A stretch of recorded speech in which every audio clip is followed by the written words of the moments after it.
جهينه اللي مجدها نحتينا بالصخر،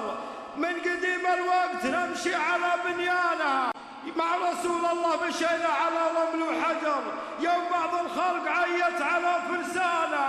الله اكبر كم اخذنا من دروس وعبر، لاجل دينه مرقصين الدماء وشريانه. هذه جينا اهل المجد ويجينا الخبر، تشهد الدنيا لنا في ثابت تعرف على العسر واللي في رؤوسهم يوم الملاقى سطره، من عزوة جهينه انحاز المعادين، كم شيخ قوم ذوقوه المرارة، قوم اللي يا جات المعارك سلاطين تنطح وجه القوم مثل النمارة، لا شن